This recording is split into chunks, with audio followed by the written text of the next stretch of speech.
Welcome everybody to the PFF College Football Podcast. I am speeding my voice up because we have a very big episode. It's a double header. Alex Kirshner came on to talk about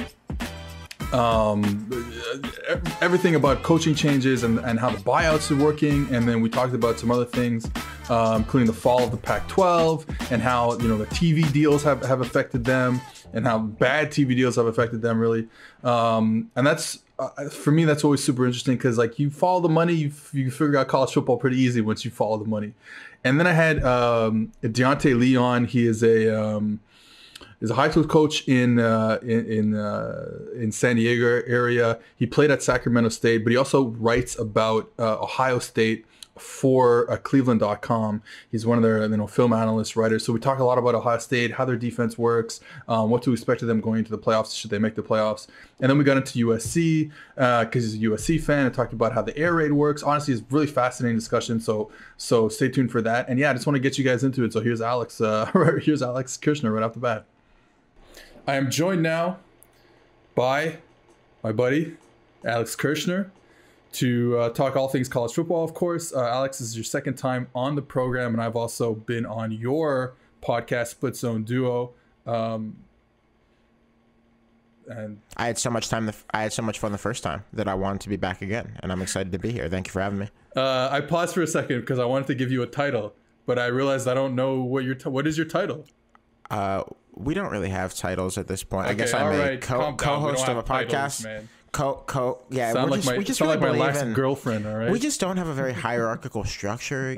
We just believe in the free exchange of ideas. Either that, or we were too lazy to think of them. But yeah, we have a podcast, Split Zone Duo, which I co-host with Richard Johnson, and I write the Moon Crew newsletter with Richard and a couple of other fine fellows who you might know, Spencer Hall and Jason Kirk. We'd love to have you guys check out any of that. But thanks for having me on. I cannot recommend, getting, subscribing to the Moon Crew newsletter. I guess it's the newsletter. Yeah, it's on Substack. Yeah, exactly. It comes into your email, and I read it as often as I get it. So I highly recommend that. Alex, I'm having you on because we're going to talk about people call this the silly season when it comes to coaching, hiring, and firings. So, like, we'll get into the individual players here, but there's a lot of talk about all these buyouts. So, Gus Malzahn gets fired and he's still gonna take in like $20 million, and Kevin Sutherland's gonna take in like $7 million for losing 70-7 last week or whatever.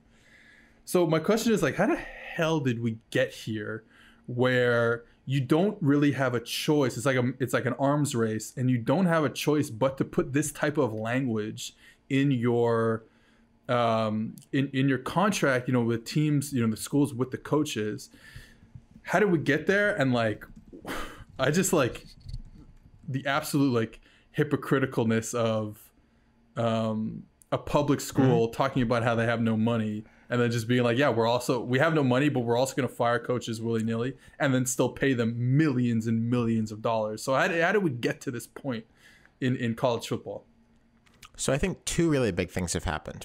One of them has been going on for a long, long time in college football, many, many decades into the past, though I guess it's tough to pinpoint exactly the moment where it started. But in college football, you can't really have a head coach be on the last year of his contract. Because if he's on the last year of his contract, like, imagine he is a declining NBA center who you signed for the mid-level exception and who's going to be a free agent.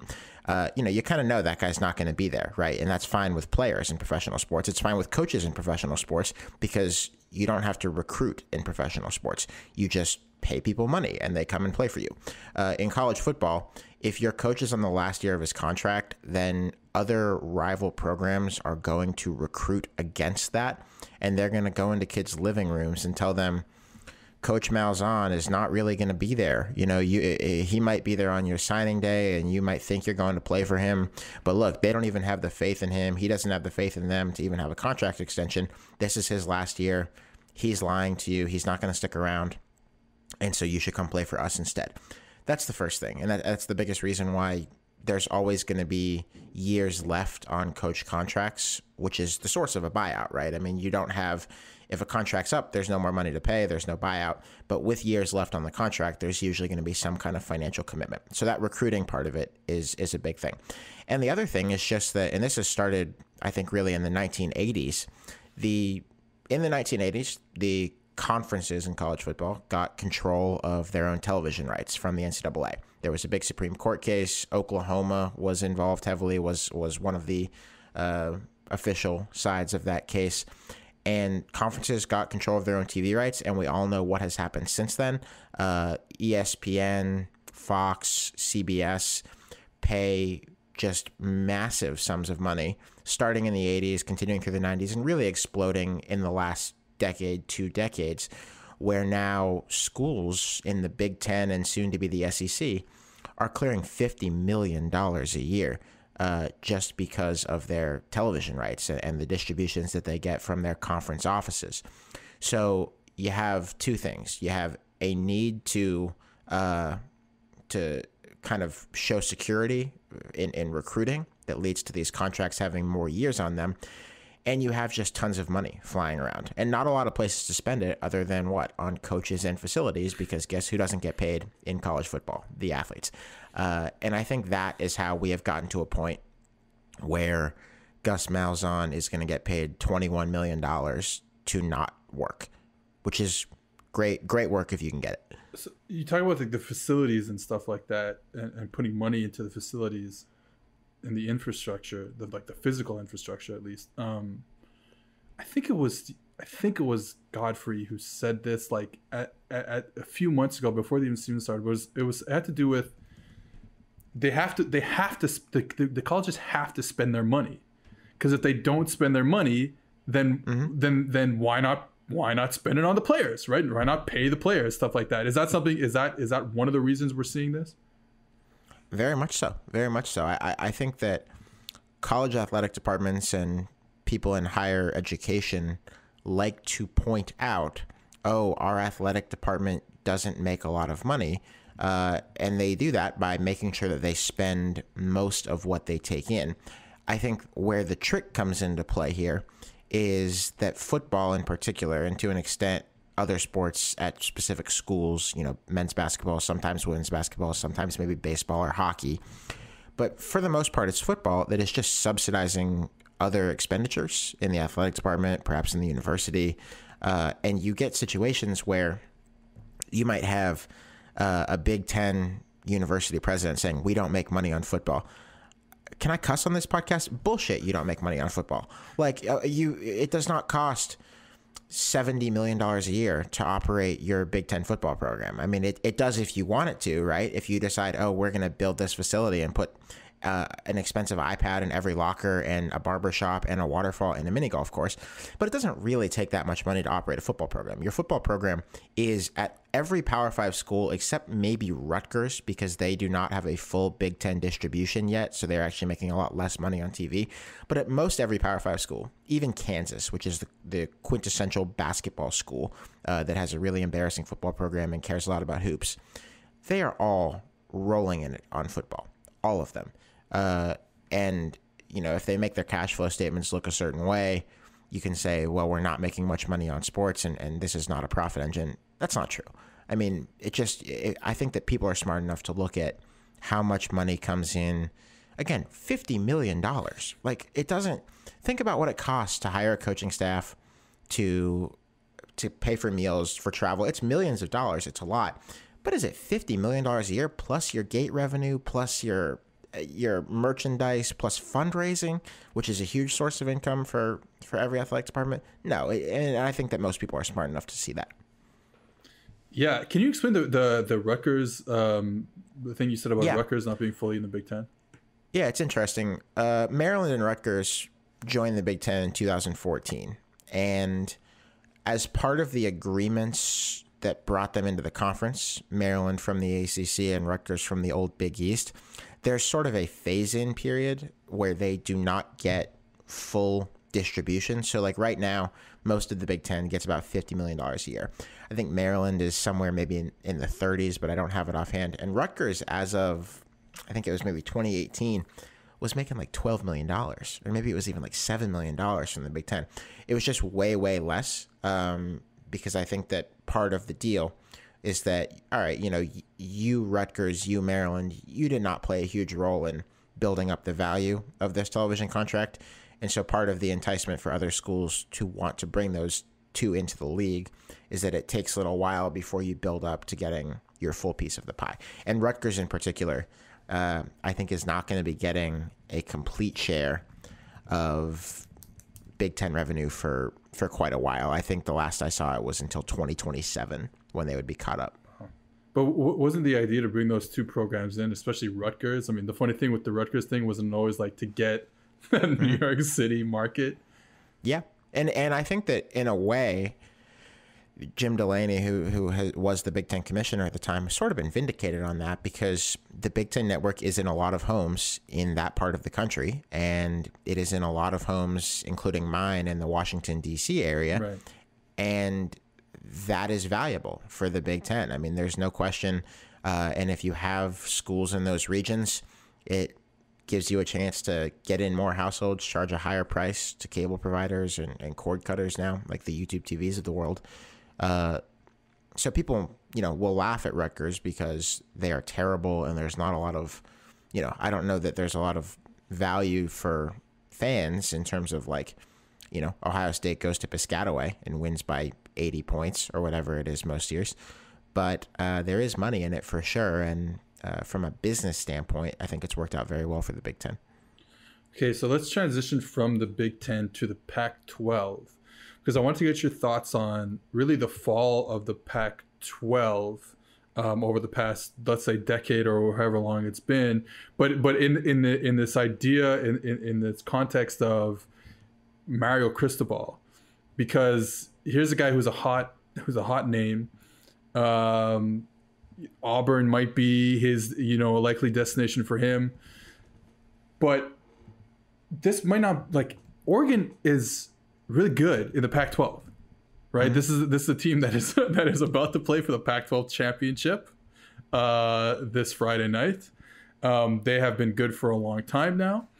They have been national title contenders in parts of this past decade. And yet you're going to see someone leave potentially for a tier 2 school, maybe. I think Auburn's probably in the borderline between tier 1 and 2, probably. Yeah, Auburn is a great job. But I think there's probably a mega tier above them. Right. Not to say that it's not a great job. You can win national championships at Auburn. You can beat a fully operational Alabama at Auburn. It's a great job. But I would agree that, you know, I think your Alabamas at this point, your Clemsons, your Oklahomas, Texas is an interesting one. I think you kind of go either way on if that's a great or a terrible job. Yeah. But yeah, Auburn is up there, maybe not quite at the top, but pretty high up. So then how did we get to this point where Oregon could lose their coach to this type of program, and just the Pac-12 can just be falling off the face of the earth in terms of the pecking order of the P5? It's really interesting. I think that this is something that we were talking about on Split Zone Duo the other day, and that Stephen Godfrey, who's covered this stuff, had some really interesting thoughts about. The Pac-12 hurt itself pretty badly when around a decade ago it made a TV deal. It launched the Pac-12 networks, which have not really worked. And it basically sold its TV, its media rights for a lot less than maybe it could have if they had played their cards a little differently, maybe focused a little less on trying to build out their own kind of failing TV network, and instead do some more things with, you know, your Foxes, your ESPNs, et cetera, that they are on both of those networks.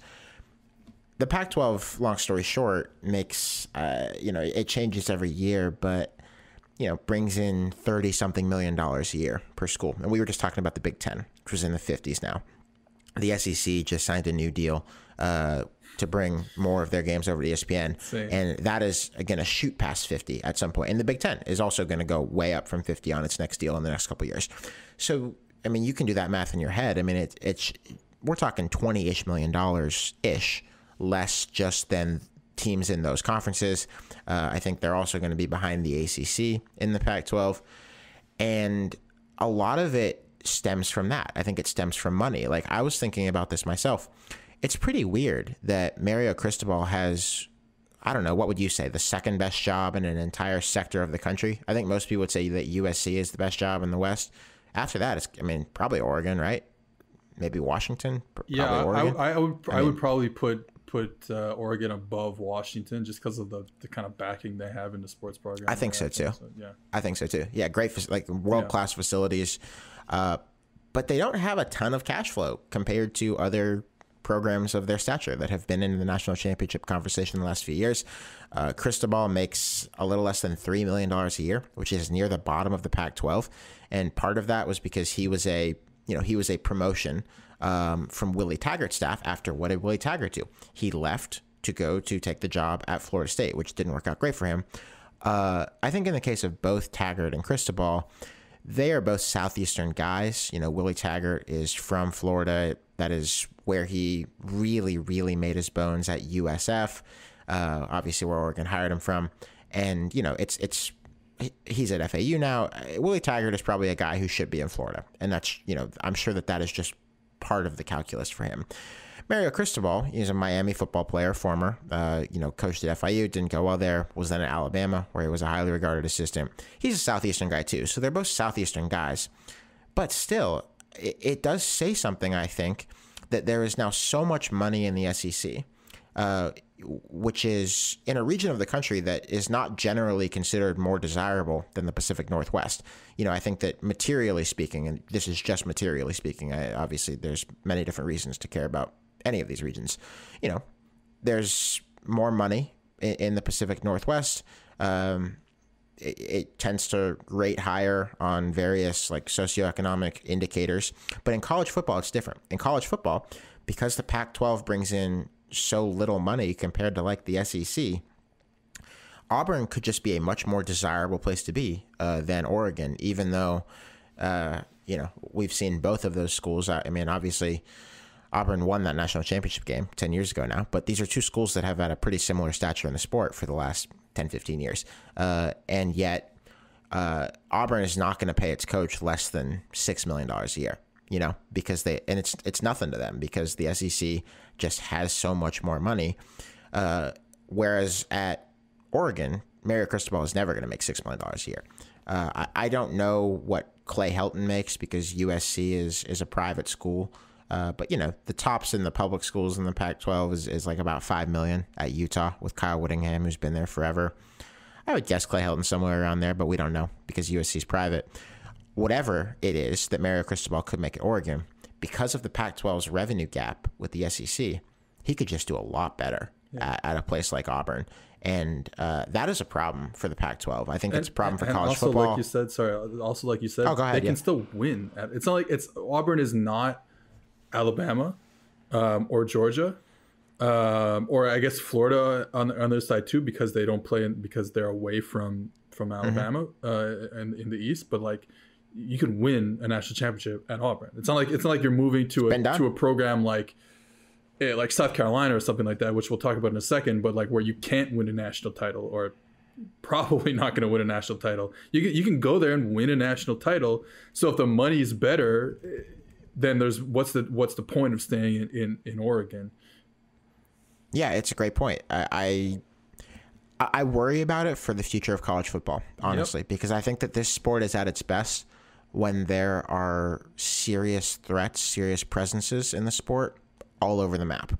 Has college football ever been more fun than it was 2005-ish when USC was incredible, Notre Dame was incredible, Texas was incredible, the entire SEC is active, West Virginia around this time was coming up in the Big East in Morgantown, West Virginia. That's awesome. When in every corner of the country you have teams that are doing really interesting work, and right now it's just not happening, and I think a lot of it comes back to the Pac-12's money problems. So we kind of talked about this like a little bit. How old are you, Alex? I'm 26. Okay, well that's all right. We're a little different in age, but because I was talking about this, prime. right? I was talking about this. To play receiver. with Jason Kirk a few weeks ago. We were saying how like we love to like romanticize our young adulthood or late teen years. And so when you talk about 2005, for me, I'm a little bit older than you, but for me that's like, oh my God, that's when I found college football, 2002, 2003, especially living, I wasn't living in Louisiana anymore. I'm living in Quebec. So it's like, it's not on TV. So when you talk about those days, I'm almost like, yeah, I would love to go back there, because I also was like 13 years old, and I didn't have any responsibilities in my life. And I think more I would like to go back to a time when I didn't have any responsibilities in my life. I just think it's an awesome period in college football, and there have been a lot of these. But think about like the way this sport started. It started as a Northeastern thing. At obviously Rutgers will tell you that at the University of McGill in Montreal, Quebec, Canada. Exactly, yeah. But American college football at first very much dominated by Yale, Princeton, and Harvard for a long time. It eventually became a little bit more of a Midwestern thing. It was a sport that was very concentrated between the Midwest and the Northeast. The sport got a lot better when you started to have teams on the West Coast, in the Southeast, in other parts of the Midwest, in the Southwest, in Texas, that were serious presences. And you still have that to an extent, of course, but it's just not as fun when you can pretty much write off at the beginning of the year an entire half of the country for national championship consideration. And right now we can do that. And I think a big part of it is just money. The Pac-12 doesn't have as much money. And sure, there aren't as many rabid college football fans in that part of the country, but I think part of it is that they just messed up their media rights all those years ago. And until they catch up, it's going to be very hard. It's funny. I was just before we started recording, I was watching a video on YouTube about the fall of Italian soccer. And there's a lot of parallels there, because you have this Italian league that is dominant for most of the 20th century, and then especially in the 80s and 90s, where you have them all winning, Champions Leagues, and all of them having a superstar player, even if they're not even a top team. And then that falls. And one of the things that the point the guy made was, in 92, the English top division broke away from the English league system to form the Premier League.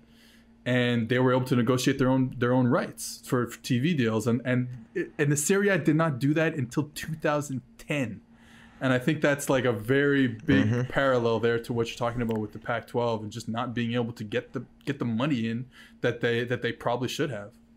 Yeah, it's not that there aren't good football players in the West. I mean, I think that there might be something happening California. There. Yeah, like California football players there.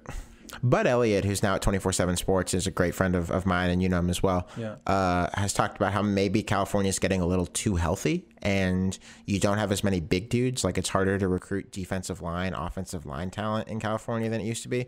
I could buy that, but like, you can still train them up, and you still have an endless, like, good quarterbacks and receivers grow on trees in that state. Good corners grow on trees in that state. So, like, you could do it. Like, you can win. It can still happen, but the days are gone when the best QB in LA is going to USC or Stanford.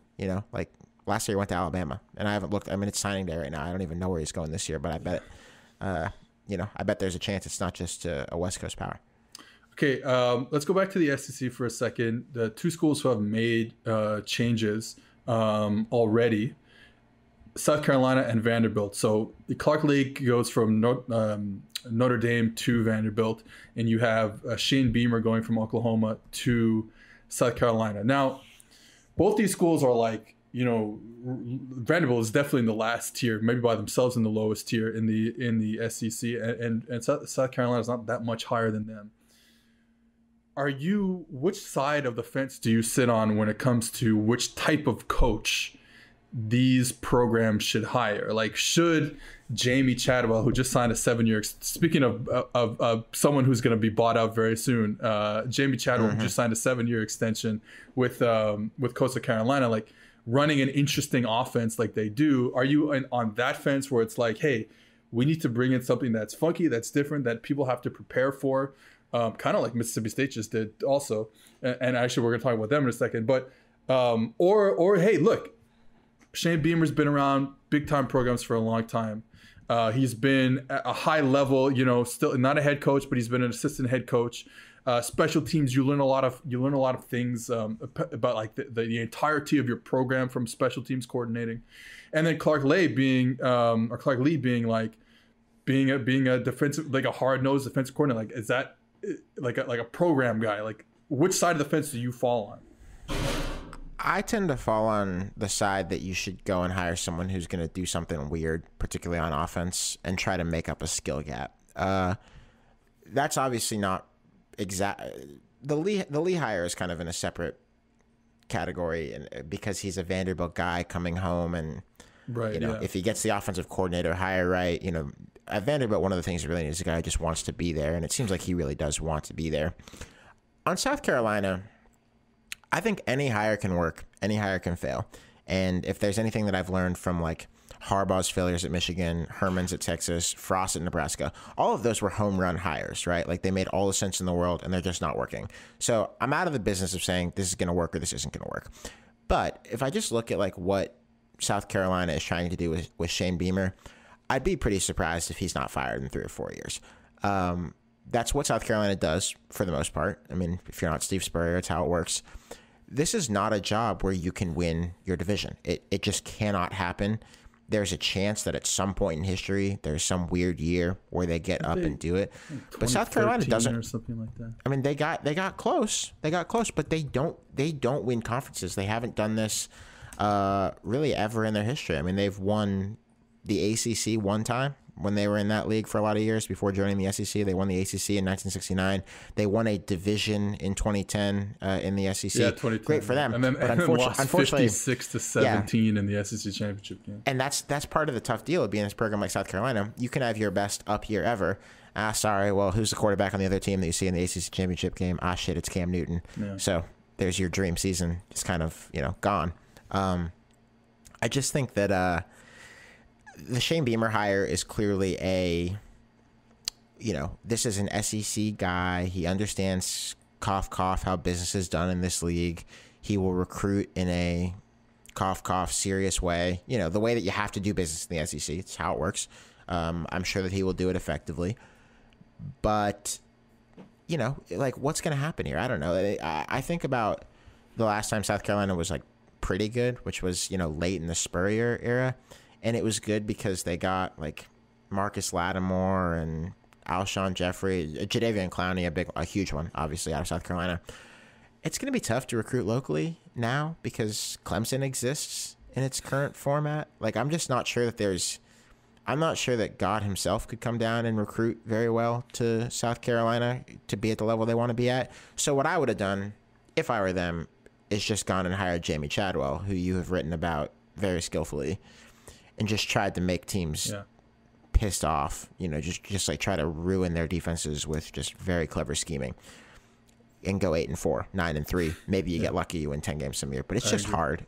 It's just hard, Okay, so two schools that did do that, not big time schools, but South Alabama hires Kane Womack, the defensive coordinator, young guy, defensive coordinator from Indiana, and Southern Miss hires Will Hall, the offensive coordinator from Tulane. Now, Tulane for sure we know is coming from Willie Fritz. That is and I think is Will Hall a Southern Miss guy too, if I believe, or from that area. He's a Mississippi guy. Okay, yep. So they are going to run now. Obviously, it's different. It's Southern Miss and South Alabama, but so they're going to run a triple option type of offense, what Tulane does. But the interesting thing for me is a guy like Kane Womack. I didn't know anything about this guy. They also run a scheme that is not, I don't know how to put this, but it's like we're talking about, it's not super dependent on having good players. Ohio State's scheme is super dependent on having the best corners in the league. You know what I mean? Mm-hmm. Indiana was fucking around.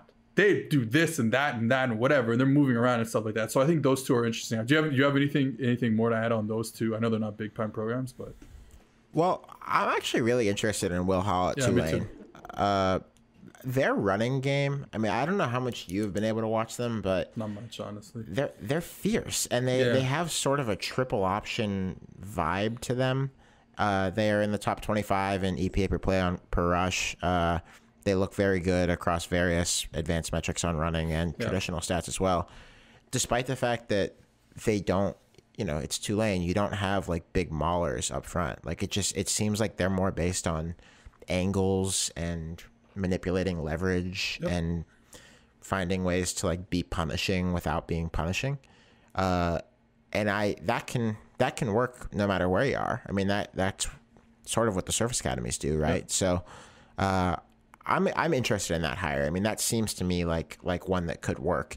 On Kane Womack at South Alabama, I don't know how he'll do, but I do think that is a job with upside. And I don't think there's any reason. They just built a new stadium. I know they have a new practice facility there, so that looks like they're putting some money into that program. Yeah, and there's a lot of talent in the region, whether that's staying in Alabama or venturing off into any of its neighboring states, really, or even states 2 over in some case. I guess the way I think about it is that if Coastal can do it, why can't South Alabama do it? I mean, these are programs that came into FBS around the same time. They're both still startups. They're both very young programs. And Coastal found the right coach. He recruited the right players for his system, and they're good. I think if South Alabama winds up doing that, they'll probably do it in more of a UAB way the last couple of years, and that they will play great defense. Yeah. And that's how they will come back quickly. Because remember, UAB basically nuked the program and had to start over a couple of years ago. But I'll be watching both of them. I think that for different reasons, they're both intriguing enough to keep an eye on. Okay, last 2 programs I want to talk about, Illinois and Arizona. Illinois is funny because I thought that Illinois would just give Lovie time. That's honestly what I thought, and that clearly hasn't happened. They were okay last year. They're actually like better than they've ever been on defense in a long time. They lost a lot of players. I don't think it was ever going to be the same this year. Quarterback position in the last 2 years has been not good, to say the least. So like this was not like, I know that this team is like not, it's like in a sense probably like South Carolina relative to their conference, but I just thought like, hey, why not just try and build something with Lovie, like as a CEO type, even though he did run the defense, but as a CEO type. Yeah, I thought that too. But then Illinois fans pointed out to me that he was 4-26 in the Big Ten West, which I had not realized. I mean, it doesn't feel like that because they had a big win against Wisconsin last year. They crushed Nebraska a few weeks ago, which is hilarious. But like I didn't realize that's half of their Big Ten West wins in 5 years. Like that's crazy, and I didn't realize it. I think that he will be remembered fondly there because I think that the program is probably in a better place just in terms of investment. Culture is a overused word, but it seems like they care more about football now. It seems like they have stayed off of lists of like the absolute worst teams in the Power 5, which is, in my opinion, one of the big things that you should be trying to do at a place like Illinois. So I think he'll be remembered fondly, and I'll be curious to see what they go into next. And then Arizona.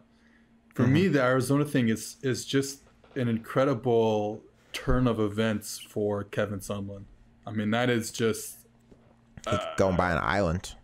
I can't believe. Yeah, I mean, he's a very rich man, but I cannot believe that it just he has not won games in the past 4 years. Since Manziel, graduated, he just hasn't won any games. I don't think he's necessarily. I don't like saying people are just bad coaches based on their record, but it's hard to argue that he's doing anything right at anywhere he's been since Manziel graduated. Basically, it's weird. I don't know what has happened to him. I think that in the case of Arizona, it's a hard job. Like we just talked about the Pac-12 resource gap. Arizona does not invest a ton in football. It's not the hardest place in the world to recruit to, but it's not the easiest. It is in the desert, and it is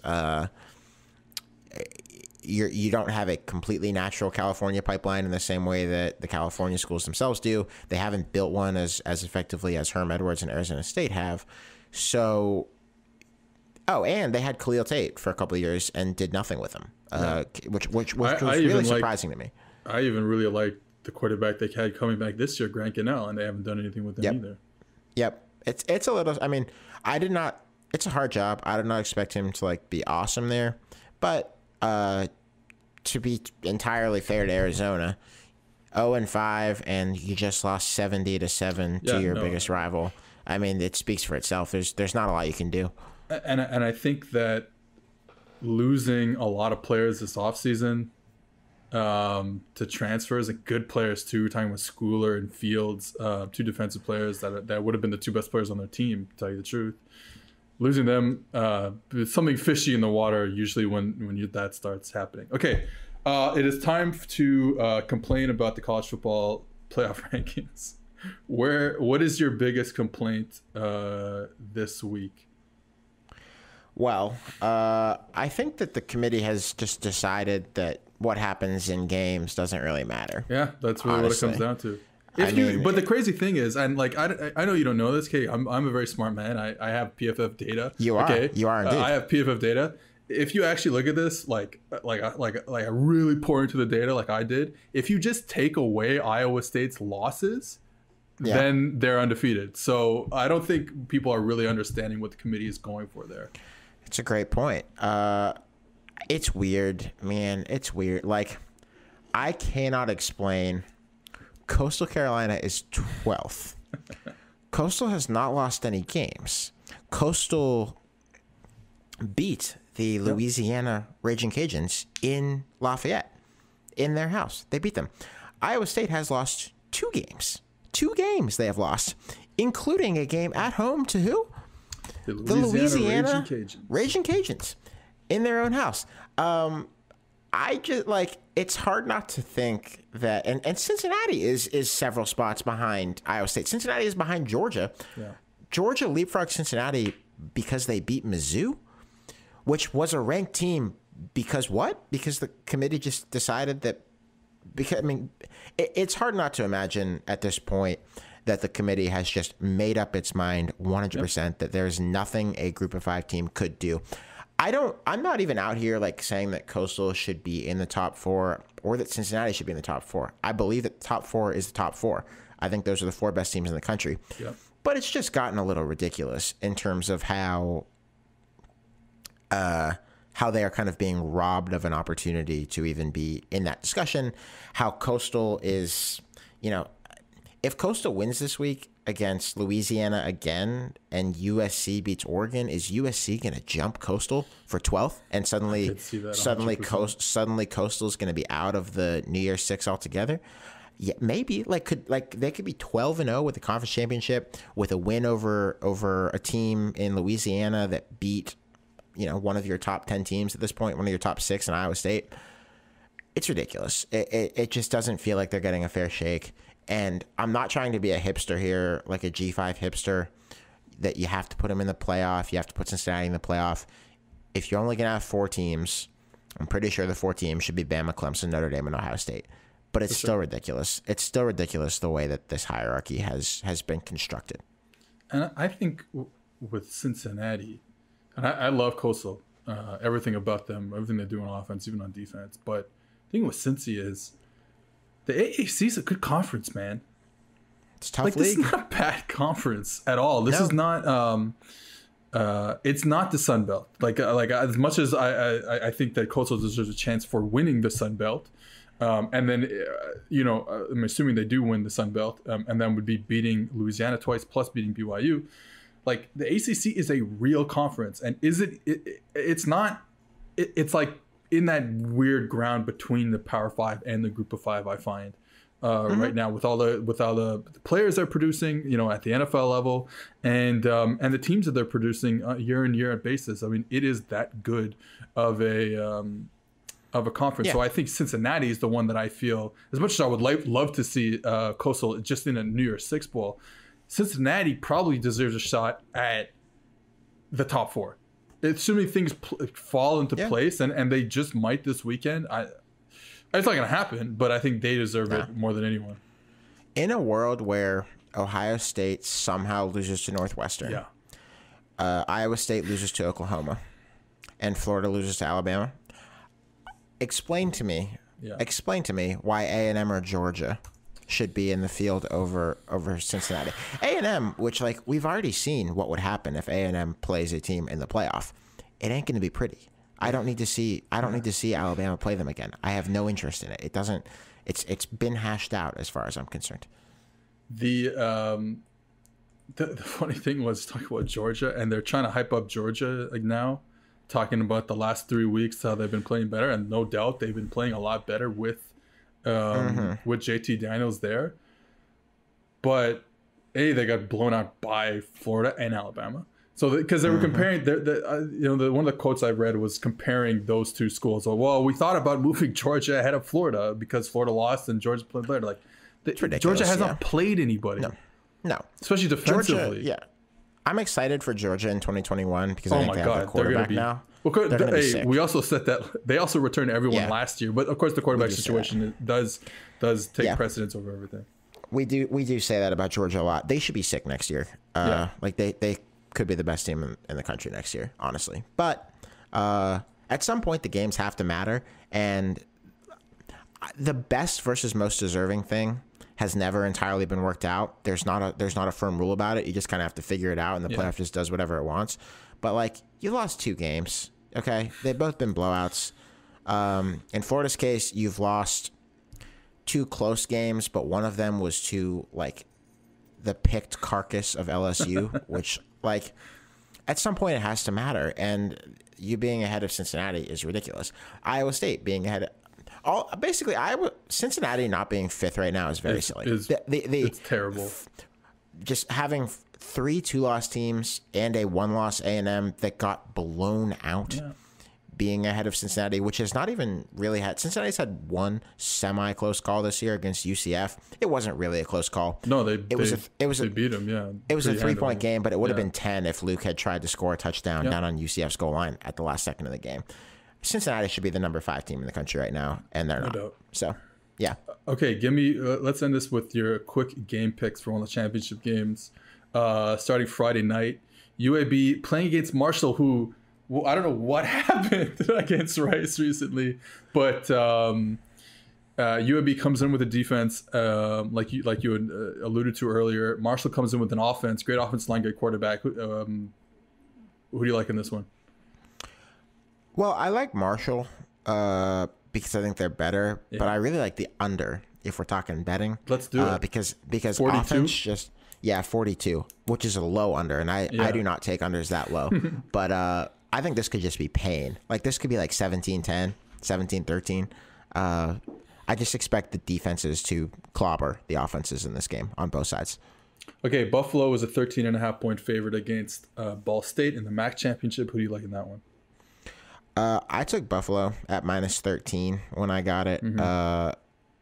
Buffalo's running game is great. I think they have the most yards.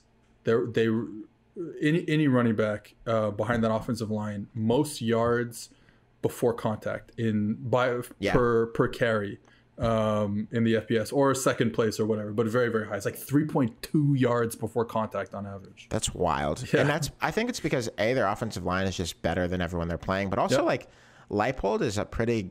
I was watching good, some analysis that Dan Casey put together on them. They're just good. Like they're good. Yeah. It's hard to find out where the ball's going. But everyone seems to love Buffalo. Like the traditional, obviously, like yards per carry, they're leading everyone. Of course. Various advanced stats, they're leading everyone, and then your guys' metrics love them too. So I think there is broad consensus that Buffalo's running game is just awesome. Okay, Pac-12 championship game: Washington against USC. I'm sorry, Oregon against USC. I have no idea. What a sham of an operation we got going on right now. Yes, I have no idea. Whatever. I hope they have fun. I hope everyone gets exercise. I have no thoughts. How are we supposed to? That's perfect. That game's a sham. How are we supposed to? I guess USC should win, and congrats to them if they do. The funny thing is, it's even Washington playing in there was like, no matter what combination you put in here was a sham, and then it's even worse now that they just replaced one of the teams, and when they should have just replaced one of the teams with Colorado, who has one fewer loss than Oregon. Yes, I would do that. I agree. Okay, Big Ten championship, Northwestern against Ohio State. So I was going to write a whole plan for like 3-4 weeks, maybe a month now. I think after the Wisconsin and Northwestern game, I had planned to write about Northwestern's defense, because what I find out was they've been really good on defense for a decade now, basically. They've been really good. It's just the offense every other year is like the worst offense that you've ever seen in your life. The problem is they play, and I just could never write the article because I could never find like a real angle, and especially this week, to tell you how they're going to beat Ohio State, because guess what? I don't think that's not going to happen. Not happening. They run a perfectly collegiate defense. They don't play any man-to-man. It's all zone. They're just going to let you take everything. They play, it's like, that's it. We're just going to tackle well, or we're going to let you play in the little pockets. If you can find the little pockets of space, we'll let you play there. But if not, we're going to clog up, throwing lanes. That's not going to work against Ohio State. No, and to be fair, it sounds like a better plan to me than man, because man would be 100%. Like there's no one in the Big Ten who can just play man against them. Man would be a way worse plan, but this is still not a good plan. There is no good plan when Ohio State's receivers are like these guys are both gonna at their combines, they're both gonna run high 4.3s, maybe low 4.4s, something like that. Northwest, like Wilson and Olave, Northwestern just does not have guys who can do that. Which is why they play the defense that they do. It just doesn't work against this type of program.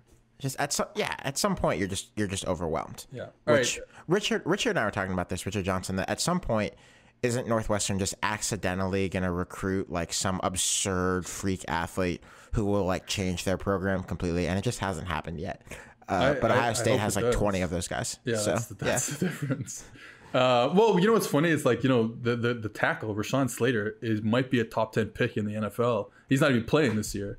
Oh, wow. Yeah, he might be. Yeah. A lot of people are saying he's better than Penei Sewell. I haven't watched them both closely, but those are strong words. Yeah, those are very strong words. So they had the player. And they have a freshman who tackles pretty good too. But anyways, let's get out to the Big 12 championship game. I think this is a super fun game because we know how the first one ended.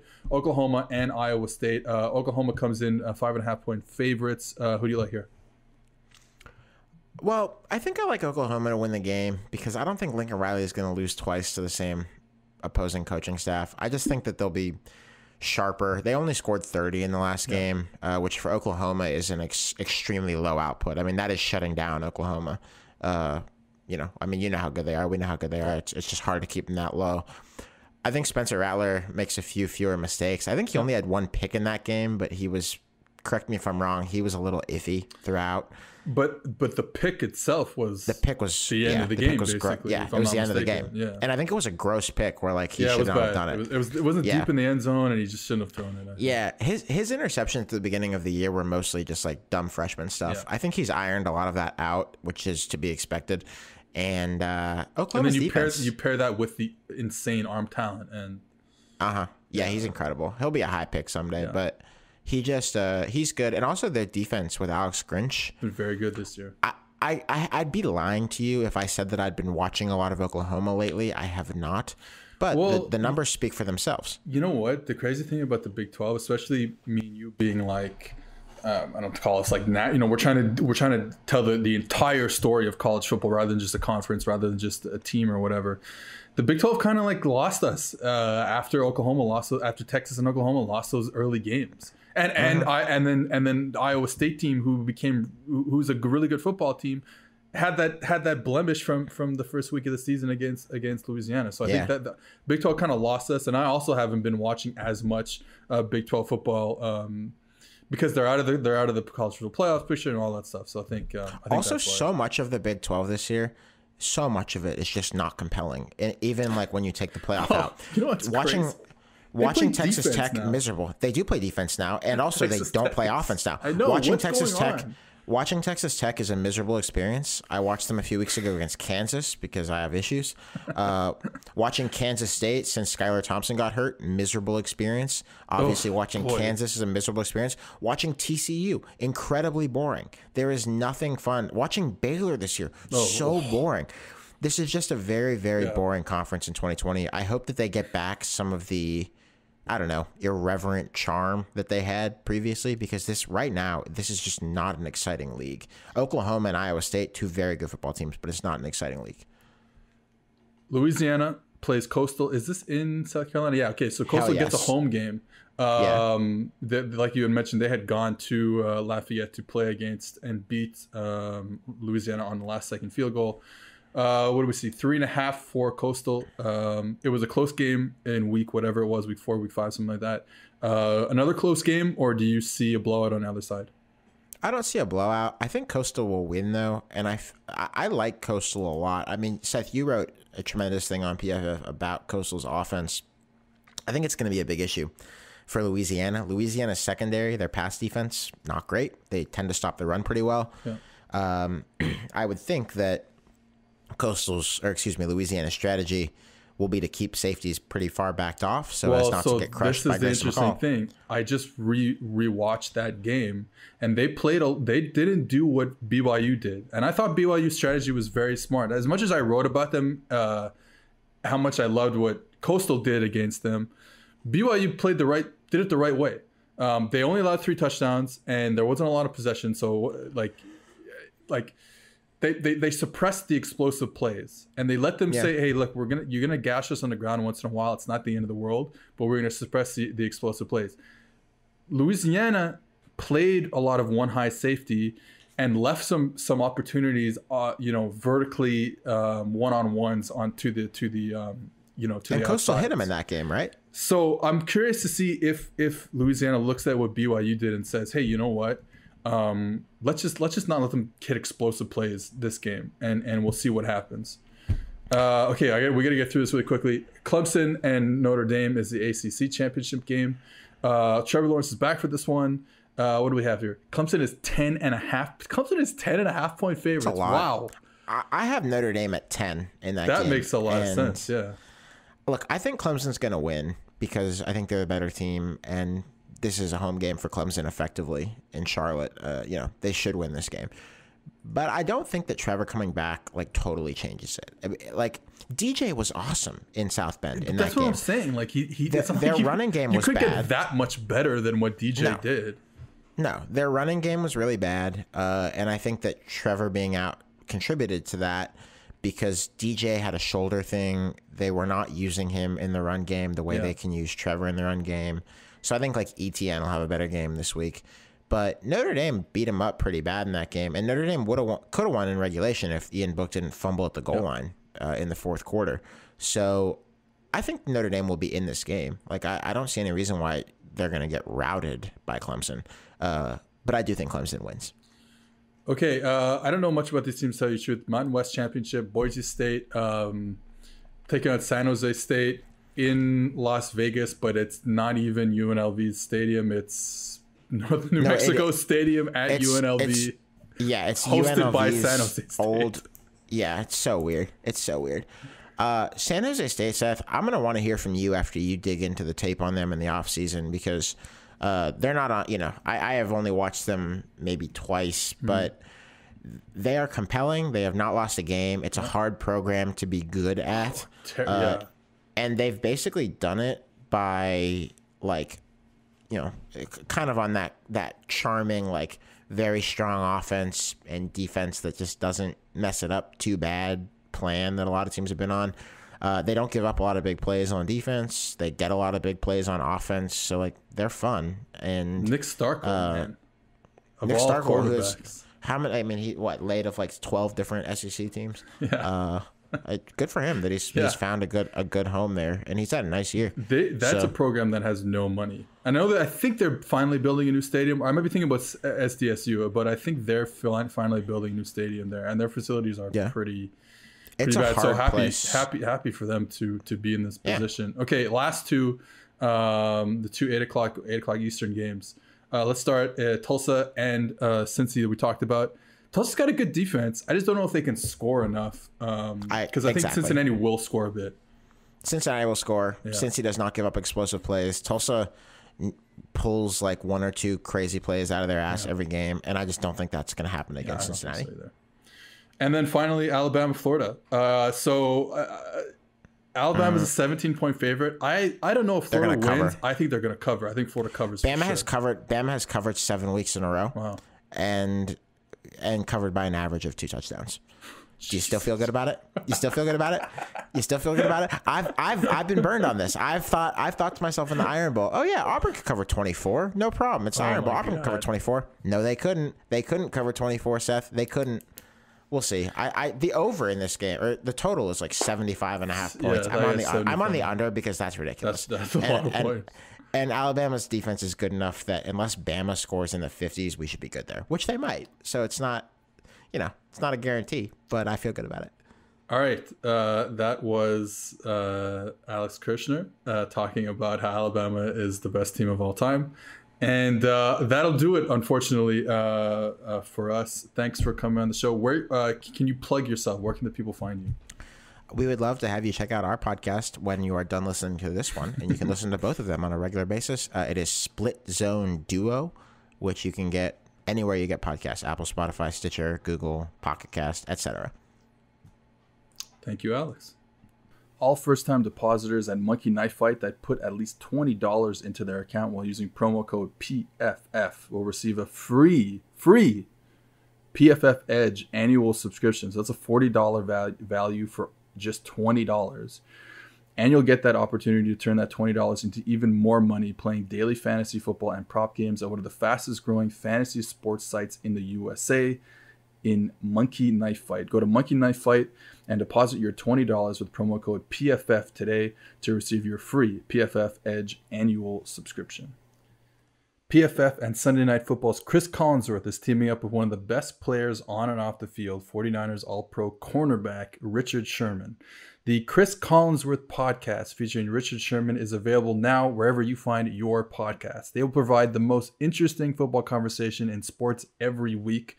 And sometimes that means the discussion will venture off the field too. Additionally, Chris will be taking a dive into the game of football as he sees it, inviting in the best and brightest to talk about everything that is happening in the great game of football. Mark your calendars. You do not want to miss the best 60 minutes of insight this season. In these uncertain times, life is full of questions like, when should I start thinking about life insurance? But however difficult these questions may be, Western and Southern can help you answer them. Backed by over 130 years of experience, together, we can look ahead to leave the unknown behind. Western and Southern Financial Group, life insurance, retirement, investments. I am joined now by a very good friend of mine, Diante Lee, who coaches football out in San Diego. He also is a writer about Ohio State for Cleveland.com. He's also a USC fan, but we won't hold it against him. But we're here to talk about those two, mainly about those two teams. So Ohio State playing in the Big Ten Championship and USC playing in the Pac-12 Championship. But Diante, D, welcome to the show. Man, I'm glad to be here. It's been a goal to join everybody's podcast that we have in the chat, so they can check this one off. Next one, I'll be on the next Setting the Edge in about 4.5 months. Yeah, well, yeah, when they revive when Chuck and Justice revive Setting the Edge in 3 years, you're going to be the first guest. Exactly. We'll be talking about the 2017 Super Bowl. Yeah, like relitigating takes on the 2013 Edge draft class. Yep, we'll be talking about Deshaun Kaiser and Watson and all those guys all over again. My QB2 Deshaun Kaiser. All right, so let's get into Ohio State right away, because I think there's I'm kind of fascinated in them because of how boring it is kind of watching them, especially on defense. I think we both agree on that, because they don't, and I talked about this a lot in this podcast, but they don't do much, right?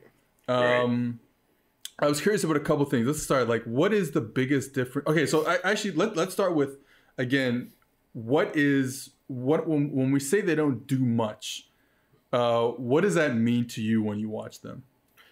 This is actually, so for my article, and I don't think I use the data, but I know I referenced you on it. I think you were the one who told me that last year they played 70 or 72% of their snaps showing a single high safety. So think to draw a pro comparison, I would compare them to the Niners.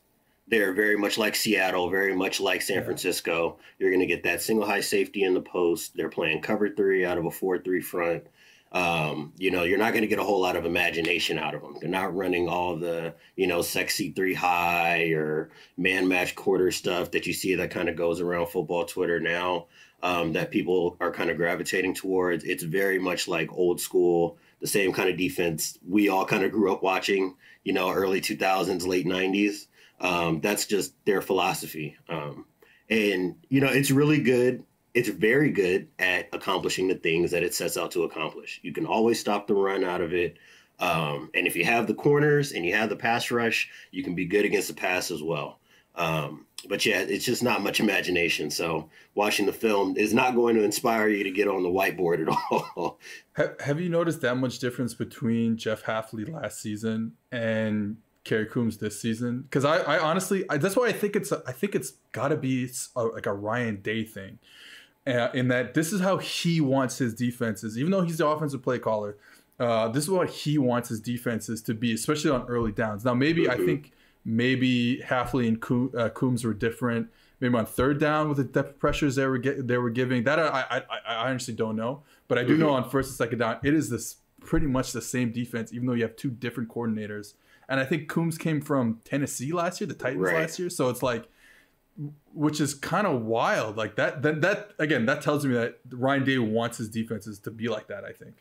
Absolutely. I do think that there's some credence to that, because we know there are other programs where the head coach has an undue amount of influence on the side of the ball they don't coach. And when I think of that, I think of like Georgia in particular, or you think about like Saban pre-Kiffin.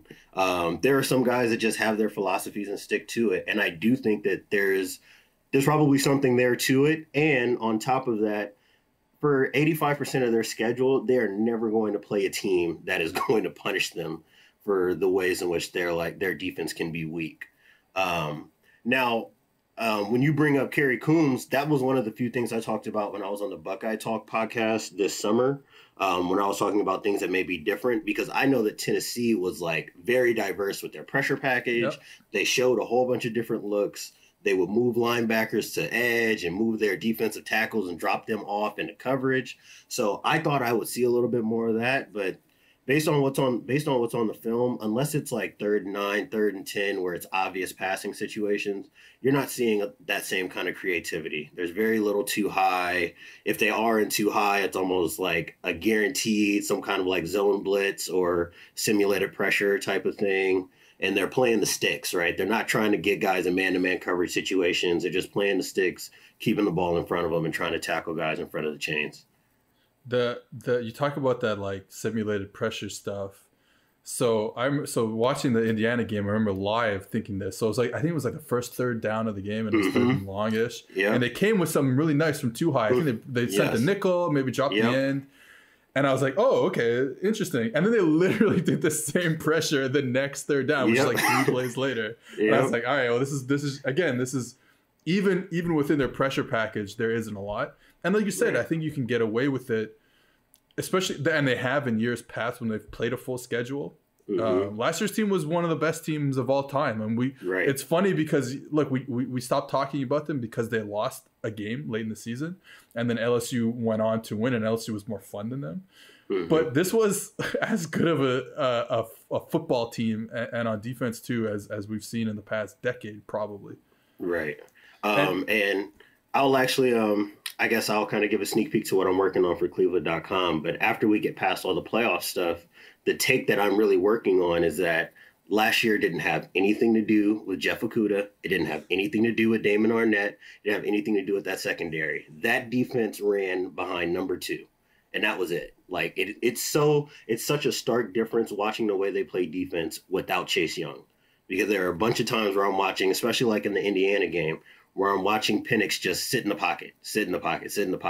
And if you watch film from last year, quarterbacks maybe had 2.5 seconds to get the ball out, and I think it can be reductive. So people aren't always interested in just talking about how one great player makes a defense or makes a team go, but you can't avoid it. You watch the way that Chase Young is making Washington better, So one guy can really be that kind of anchor for the entire unit. And that's really what I think we're seeing, because they're not doing anything different from a scheme perspective.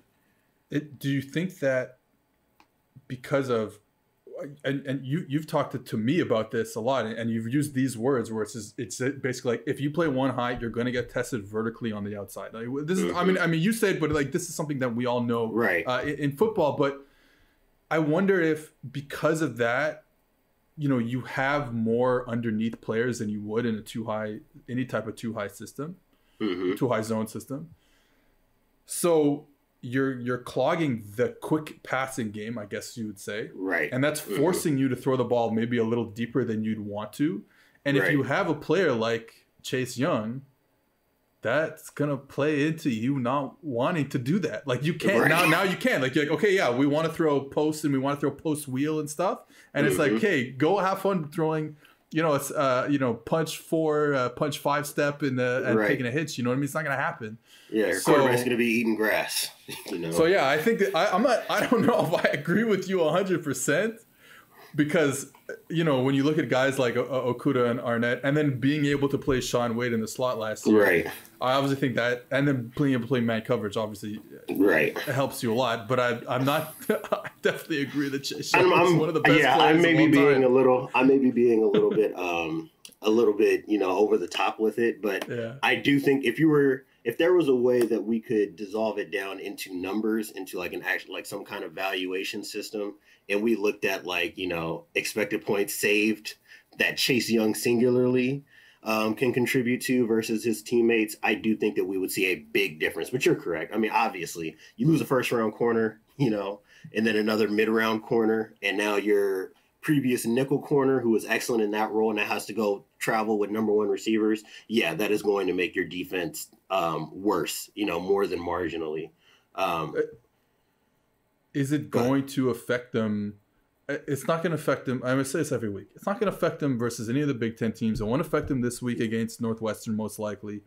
I mean, it kind of did against Indiana and Penn State, because they allowed a couple. Like, there were some busts against Indiana, which had nothing to do with, which is brain farts.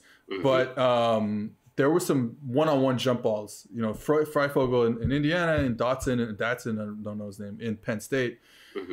So again, that's not going to affect you against Northwestern. They don't have those sub players. Is it going to, having not those 2 first-round picks at corner, going to affect them going forward in the playoffs should they get there?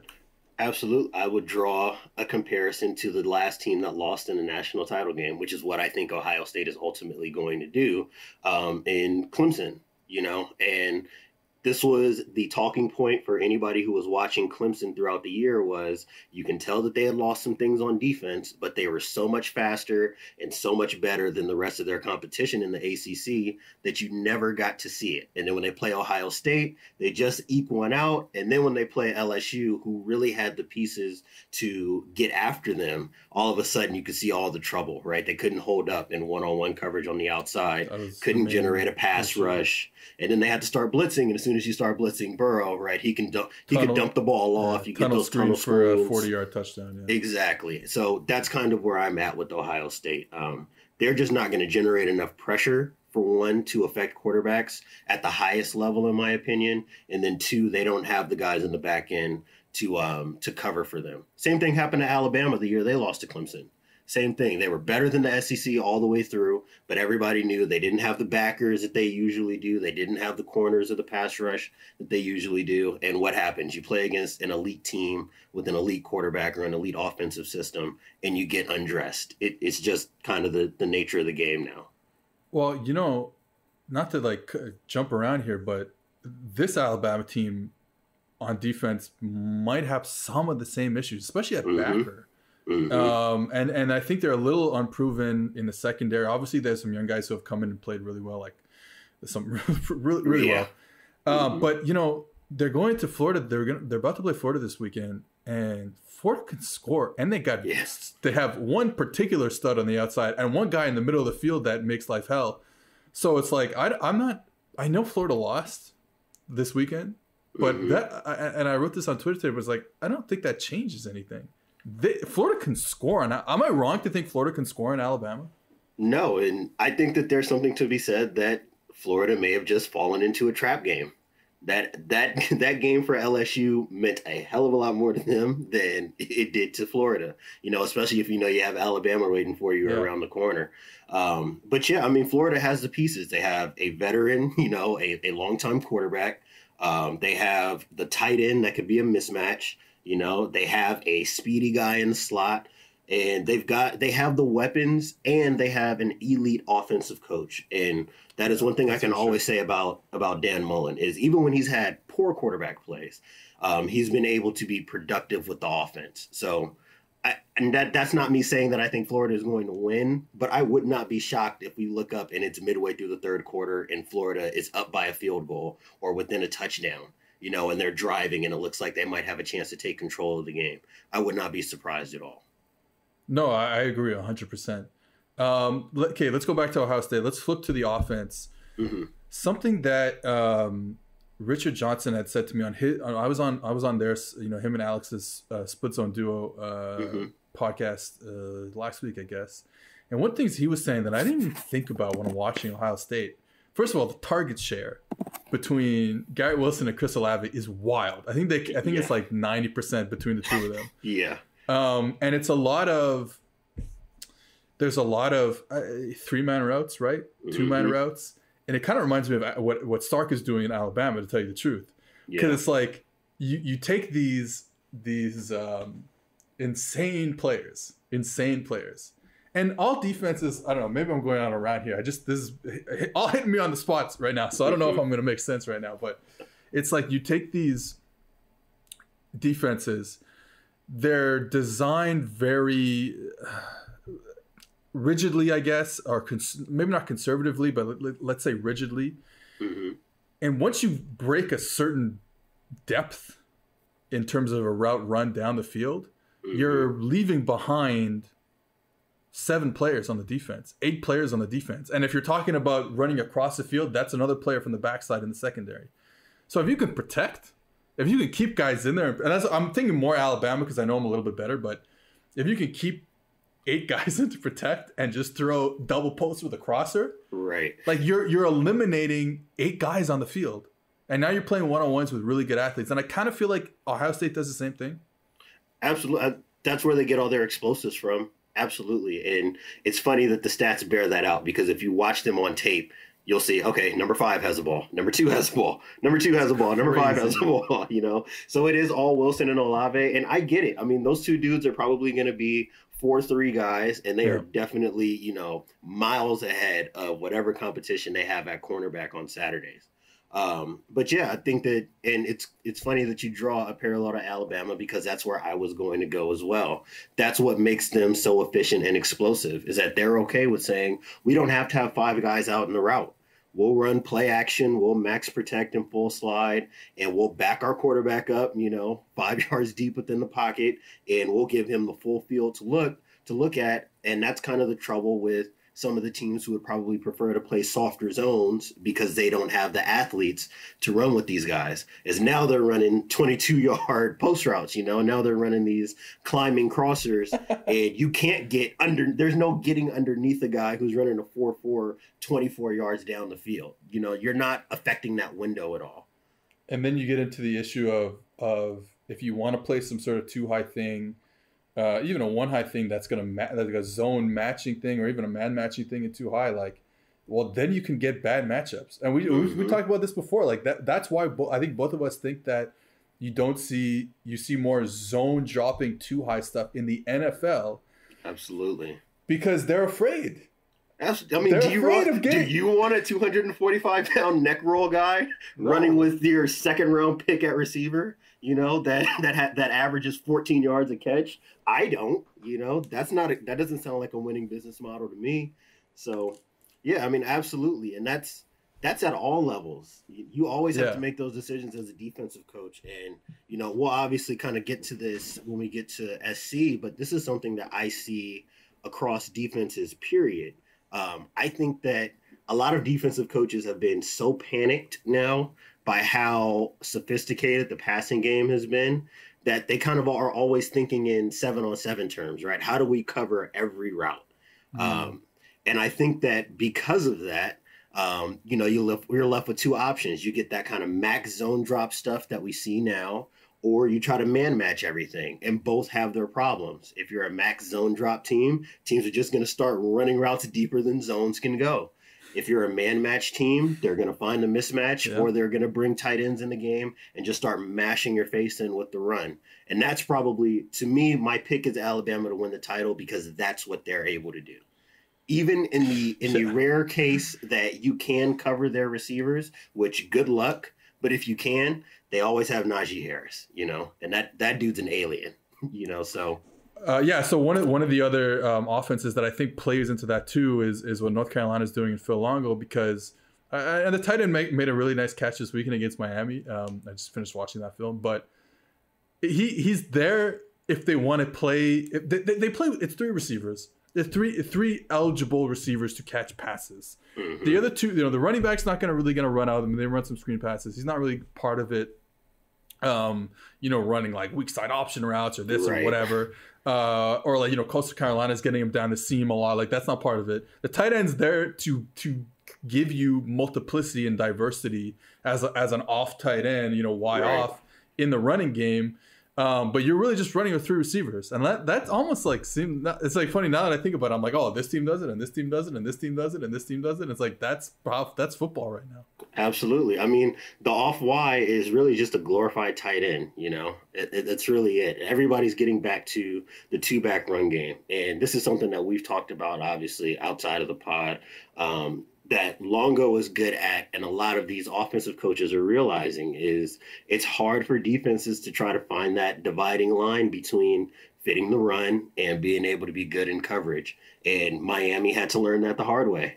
Manny Diaz can zone blitz until he's blue in the face, but when those glance routes are getting hit behind you, it makes you a little softer. And now all of a sudden you're trying to play too high quarter stuff, and they have a dog at running back, and their tight ends are really good blocker as well. At running back. They have a real stable in the backfield, and you can see it can turn into a long day when you're saying, hey, we've got everything covered, but they're averaging 11 yards a carry with a guy, or 9 yards a carry with a guy.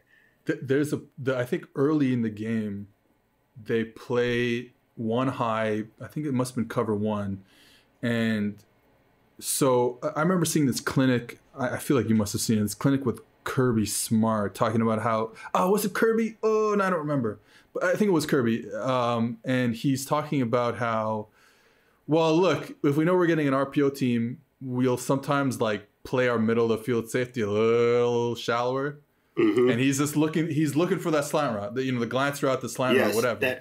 That is a Kirby thing. I think they call him like a cheat post player, where he's playing like a quarter safety until he gets the trigger that it's passed. Then he'll drop back to the post. So one of the problems, and this is maybe a North Carolina specific thing, though you see it with a lot of these kind of like super spread teams, and North Carolina RPO super spread teams, and North Carolina is certainly one of those teams. Is so Miami's. I don't know if they're running that exactly, but I see that middle of the field safety sitting there, not getting any depth. Right. Howell puts the ball down, and then bang, he's throwing. He can throw an inside release fade route because they know that they can hold the safety. And now with Howell, I mean, Howell is. I was pro Keaton Slovis in this offseason. I was like, he plays in a tougher offense and like blah, blah, blah, blah, blah. And he's super accurate, blah, blah, blah. And somehow has impressed me because his deep ball accuracy is insane. And so you can do that now and play these one-on-one balls down the field like Central Florida has done. Like, same Heupel too with Drew Lock, made him a second-round pick. So, you're just in no man's land as a defense right now. And I know you sweat about this every night as a defensive coach. Absolutely. And it is something that I think about a lot. And my philosophy on defense now has changed so dramatically because of what I see from offenses. Before, I used to believe that you could do the whole base personnel. You can play regular zone match stuff. You can play your lever spill lever rules, keep guys in and out, have guys in and out of the fit as you choose. But the more I'm watching now, I'm just starting to feel like, do I really want to try to thread this needle, or do we want to get after guys? Because I'm realizing now that the longer you wait, you are just delaying the inevitable. Eventually, they'll find the guy that's in conflict. They'll read him. He'll be wrong. And then, and now it's a 40-yard dash, with your corner and the receiver. And good luck with that if the guy has leverage on you. So, yeah, I'm definitely seeing some things from offenses that are concerning. Let's talk about a concerning offense. Your USC Trojans. Yeah. They've been okay this year. I mean, they're undefeated, but they don't feel like an undefeated team. I can tell you that much. No. What's your I think a lot of people have said, especially early in the year, they said, "Hey, you got to run the football a little bit more. You got to help Keaton Slovis." And the funny thing is, it reminds me of almost like a Brock Purdy situation. So 2018, they give him, he's a freshman, give him a lot of play action. Most dropbacks in the game was 35 or something like that. Play well. So what do you do in 2019? You say, this is the guy. Right. All right, let's go. 50 dropbacks, 55 dropbacks, 45 dropbacks. Yeah. He can't play. Well, okay, I should say he can't play, but there was an immense drop off there, and he's starting to level off, and this past few weeks he's been pretty good. So I'm actually excited to see him play against Oklahoma again. But they get the same feel from Keaton Slovis this season, where it's like, oh my God, that was incredible in 2019, and in 2020, big man on campus, it's like not so much. Yeah, and I just think that teams have taken what BYU did to an extent, and they're just applying it to SC, and they have a hard time finding answers. And I am a believer that they need to run the ball more. Even if it's not running a power offense, there just needs to be more diversity in the offense. There was, when Graham Harrell was hired, I was excited. They're like, you get a true air raid type of guy. And I think that I maybe underrated what that means. So watching, that all it is smash and dagger and four verts, and mesh 1,000 different ways and double slants. There is a value in that. Don't get me wrong. Being able to do what you do and hoping that you can do it better than your opponent can do what they're doing. There is value and a time for that. But watching them struggle, it's been killing me, honestly. And I really think it just comes down to the fact that their offensive line is just not good enough to run an offense like that. Okay. I'm watching four-man rushes just always in the face of Slovis. And I do think that has a big reason to do with why the passing game isn't as efficient as it was last season. We're just talking about this a little bit with Alex before you got on, and Mississippi State is going through the same thing, right? Not worse though, like 100 times worse, right? Right. But it's hard to, because at the beginning of the season when Mississippi State was they come out, they throw 600 yards against LSU, and then everyone just decides, hey, you know what? Whatever Bo Pelini did, we're going to do the exact opposite, right? We're going to rush through, we're going to sit back, and then they're killing, and then they're getting killed, Mississippi State. But it's like, guess what though? I mean, yes, that is probably the best answer for the air raid, I guess. But if you can't, Costello could not breathe even with a 3-man rush. Right. So it's like at some point, you got to be able to do something else. Exactly. And I guess what you're saying is USC's probably not doing that enough. Yeah. And there just has to be some way to help the offensive line. The Arizona State game, at first I thought was an aberration, the whole what COVID has been, especially in California, and lack of practice time. I was expecting something rusty, but if you watch the Arizona game, even when they're playing Utah to a certain extent, UCLA gave them trouble with this. It's just 4-man rushes. It's just regular, twists and slants, and they're dropping into soft coverage. And because they're dropping into soft coverage, your mesh concepts are dead because you don't have the kind of rubs and open space to run into that you're looking for.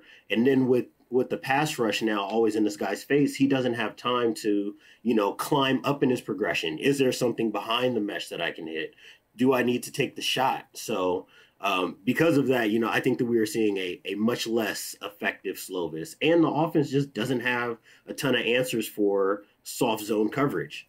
The air raid is kind of built on the fact that you feel like you're going to man these guys up, or you're trying to play tighter coverage and they can rub you off. They're going to send guys into the way at least the way I understand the air raid, and I'm open to being wrong. I don't have my air raid certification, so if Hal Mummy wants to tweet at me, if you don't have your cert, I have to kick you off the podcast. I don't have my placard, I don't have my certification, so I'm not real air raid. But the one thing that I'm noticing from Harrell is the offense really just isn't built for, we're going to send guys at 3 different levels. They don't have a bunch of different variations of flood. They don't have a bunch of different variations of like your NCAA drag big post concepts. And they're not mixing it up. You're not seeing guys move in tight, move into the slot, move back out. I can count on one hand the amount of times that you're going to see Tyler Vaughn's not out to the field side, out to the right side as the number 1 receiver. So because of that, you get predictable answers.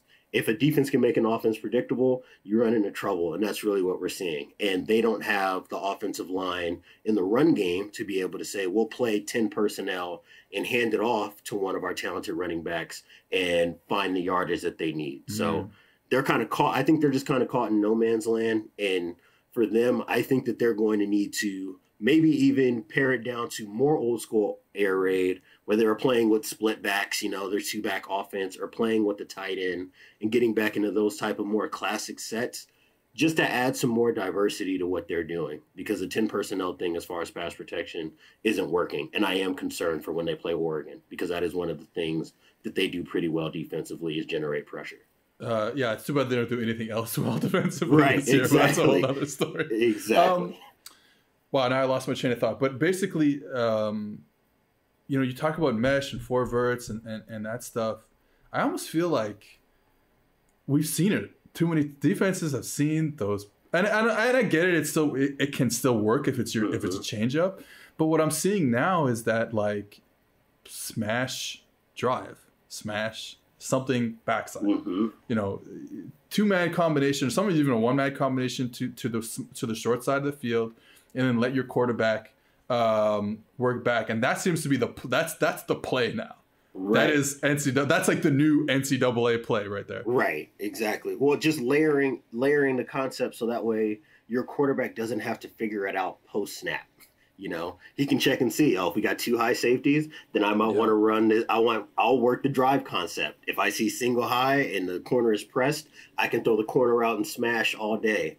Even the RPOs to an extent, for as much as I kind of scoff at how many teams run it and how often they run it, it is a simple answer. Quarterback only has to look at one thing. I like it, I take it. I don't like it, I hand it off, and I'll never be wrong. So, that is what I'm noticing is lacking in SC's offense. And, I just think that Slovis is risk averse, just generally speaking. He's not the kind of quarterback that's going to see, I've got Drake London and he's 6'4" and, a freak athlete. I don't care if there's a post safety and a guy carrying the seam. I'm going to fit it in there, There's not a lot of that to his game either. So if the process is not going to be simple for him, he's going to continue to run into this trouble. When I think about the quarterbacks that Leach specifically has had at Washington State at the end, so Anthony Gordon and Minshew specifically, Slovis is I don't know what to call it. Like he thrives in structure. Yes. Right. 1, 2, 3, get the ball out. 1, 2, 3, get the ball out. That type of thing.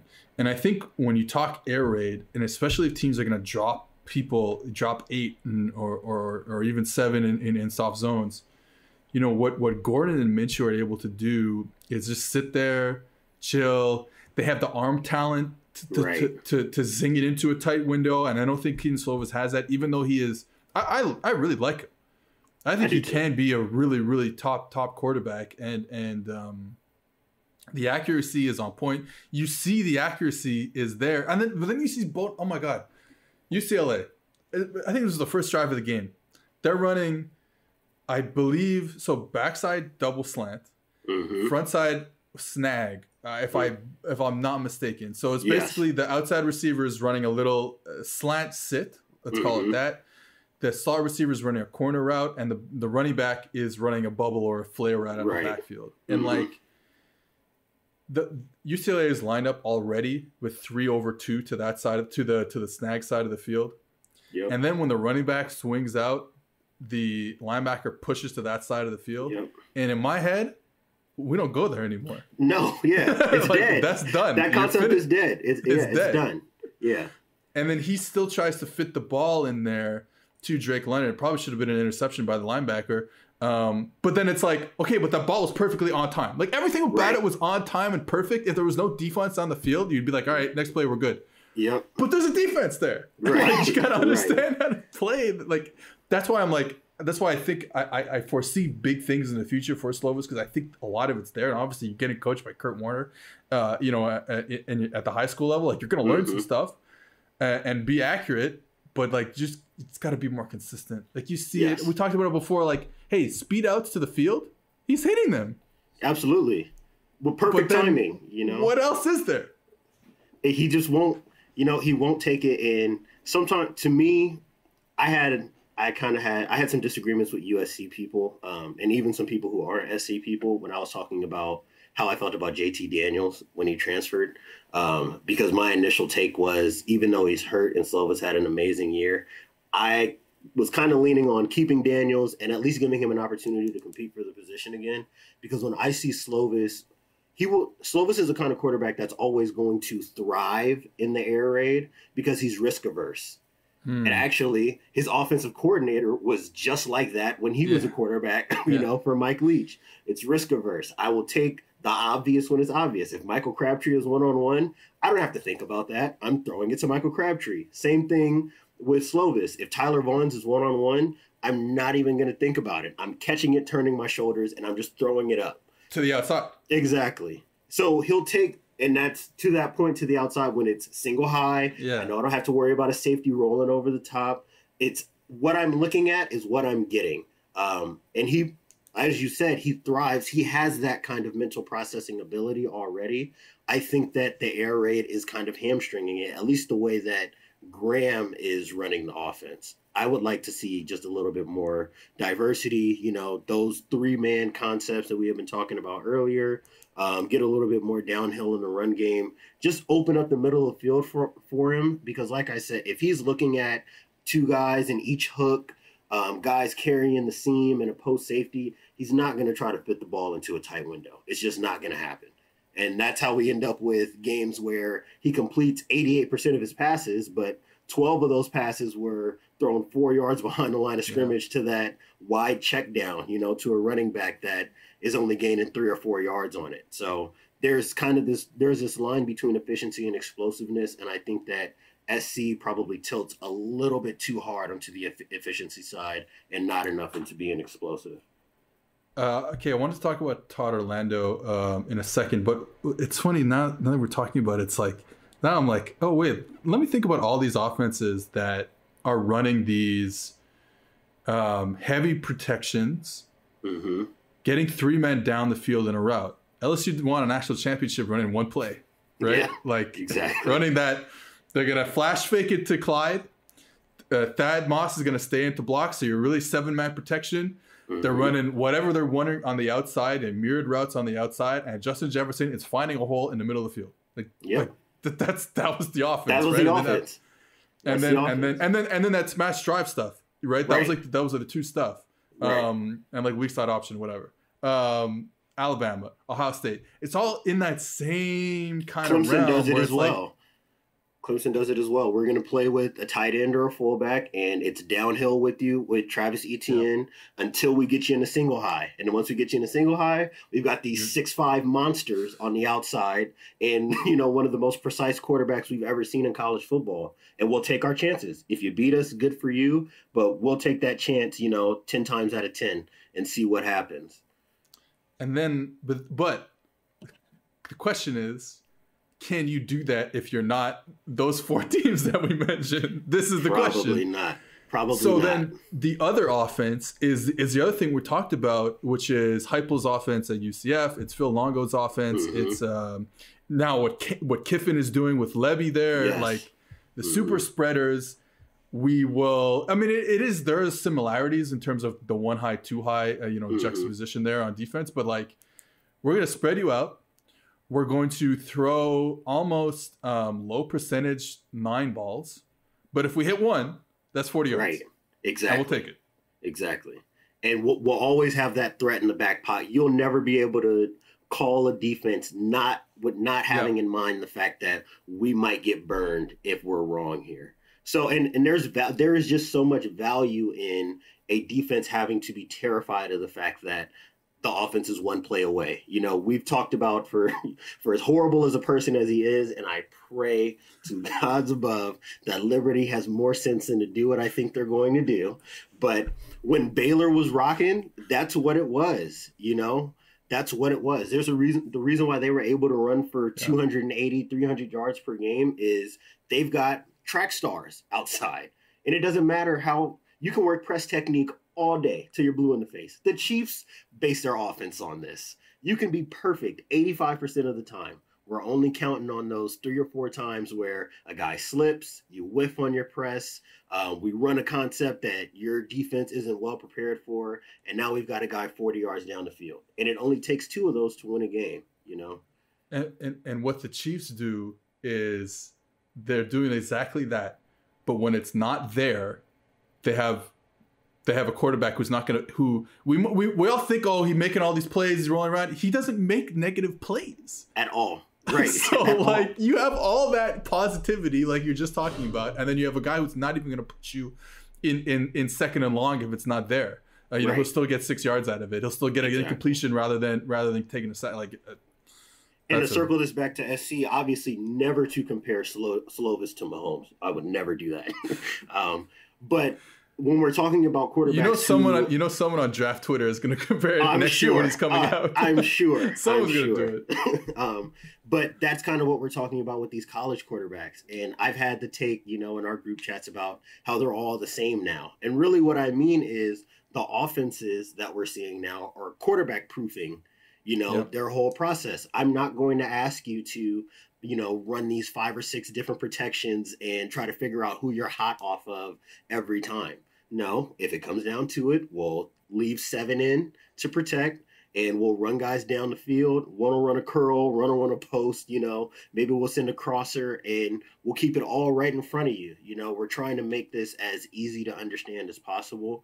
And for SC, for whoever they have in the bowl game, because I do like their chances against Oregon, for whoever they see in the bowl game, if they make the New Year's Six or God forbid make the playoffs, I hope that they don't, because I can't take the false hope.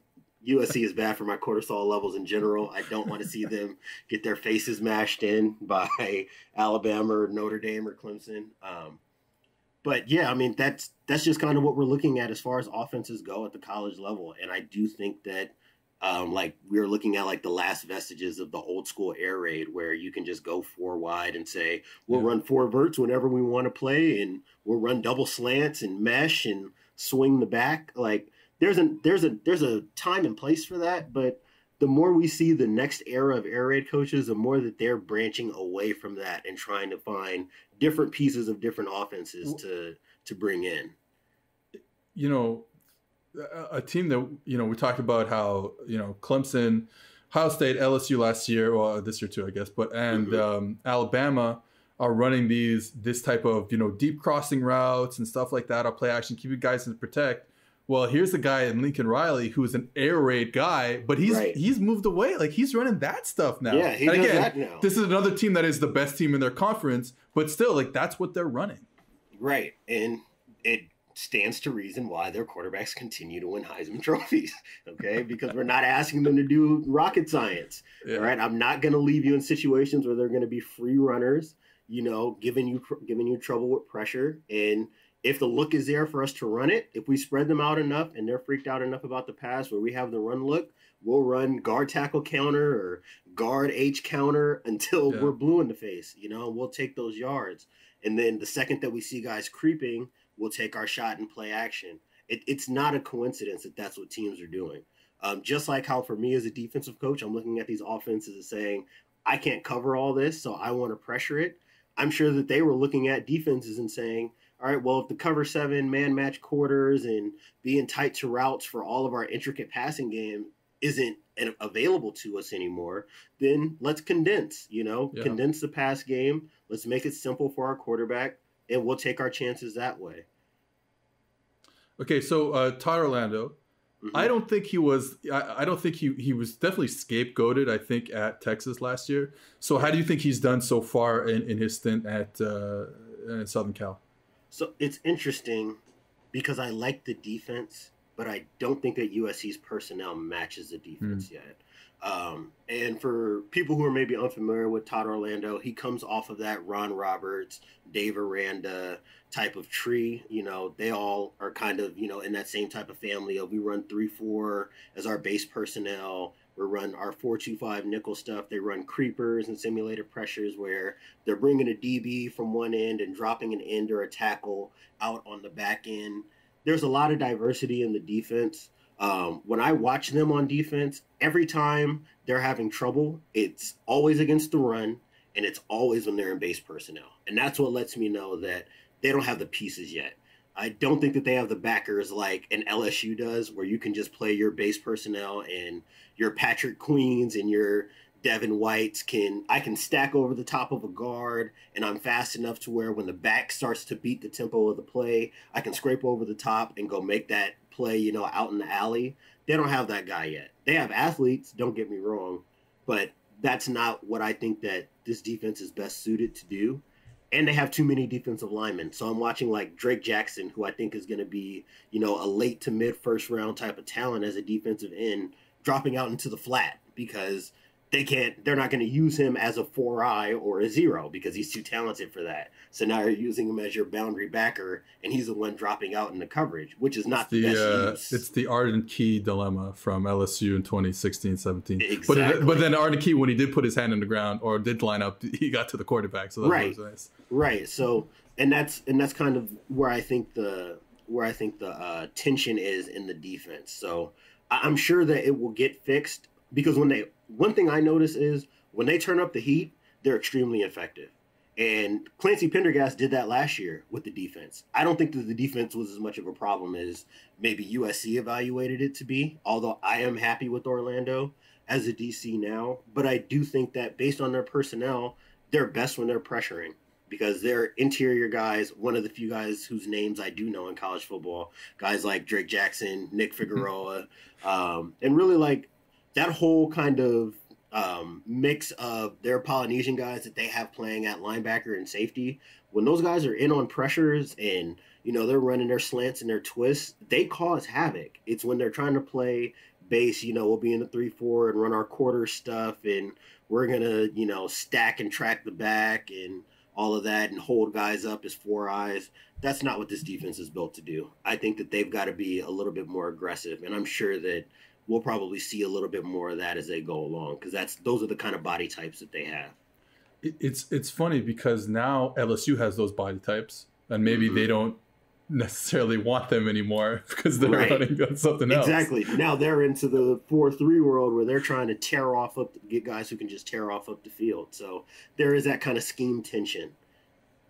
Okay, one more thing. Okay, we got to get out of here, but one more thing.